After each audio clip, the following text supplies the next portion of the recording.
ಸಮಾಜ ಸೇವಕ ಕೆ ಲೀಲಾದ್ರಿ ಶೆಟ್ಟಿ ನೇತೃತ್ವದ ಧರಣಿ ಸೇವಾ ಸಂಘ ಮತ್ತು ಉಡುಪಿ ಜಿಲ್ಲಾ ಆಸ್ಪತ್ರೆಯ ರಕ್ತನಿಧಿ ಘಟಕದ ಜಂಟಿ ಆಶ್ರಯದಲ್ಲಿ ಕಾಪು ವೀರಭದ್ರ ಸಭಾಭವನದಲ್ಲಿ ಬೃಹತ್ ರಕ್ತದಾನ ಶಿಬಿರ ನೆರವೇರಿತು.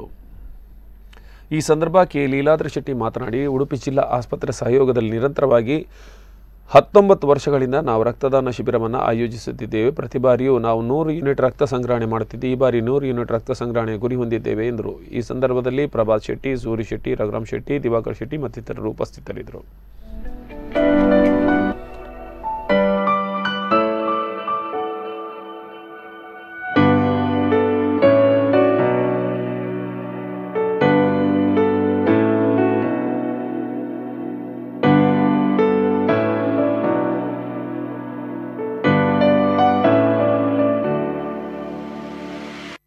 ಧರಣಿ ಸಮಾಜ ಸೇವಾ ಸಂಘ ಕಾಪು ಮತ್ತು ಸರಕಾರಿ ಜಿಲ್ಲಾ ಆಸ್ಪತ್ರೆ ಉಡುಪಿಯ ರಕ್ತನಿಧಿ ಕೇಂದ್ರದ ಸಹಯೋಗದೊಂದಿಗೆ ನಿರಂತರವಾಗಿ